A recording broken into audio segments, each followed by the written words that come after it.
یارا غوان غواړي د ګلونو وطن د تاریخ زړه کې ځای لري د غورځنګونو وطن یارا غوان د کندهار ښار په نمه ناحیه پنځم ګذر کې د احمدي مارکیټ جنوب طرف ته د کوڅو د کانکریټ کولو پروژه نن رسما د پټي په پرې کولو سره پیل شوه. د پرانیستي په دې مراسمو کې د کندهار ښاروالۍ تخنیکي او سکتوري رئیس مولوي نورالباقي صاحب د همدې سیمې قومي مشرانو، ځوانانو او عامو خلکو ګډون کړی و.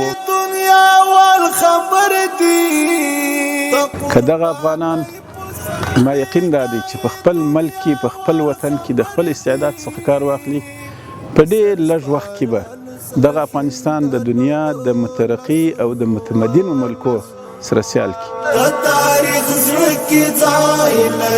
که موږ تاسو یو موټی، یو اتحاد، یو اتفاق شو، په موږ باندې به د هیڅ قدرت د هیڅ چا زور ونه رسیږي او موږ به د خپل وطن په خپل آبادو.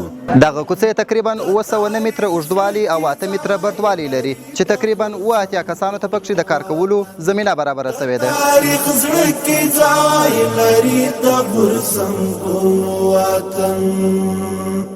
موږ د کندهار ښاروالۍ څخه ډېر خوشحاله یو او ډېر د خوشحالۍ احساس کوو چې موږ ته د کار زمینه برابره کړې ده. د دغه کوڅو په کانکریټ کولو سره د یادې سیمې خلکو زیاته خوښي وښودل او د کندهار ښاروالۍ څخه یې ځانګړې مننه وکړل. موږ د دې ښاروالۍ څخه ډېر راضي چې دوی دا زموږ کوڅې راپخې کړي.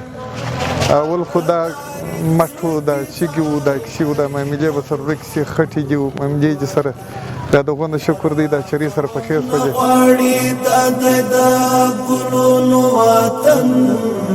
د تاریخ زړه کې ځای لري د غورځنګونو وطن.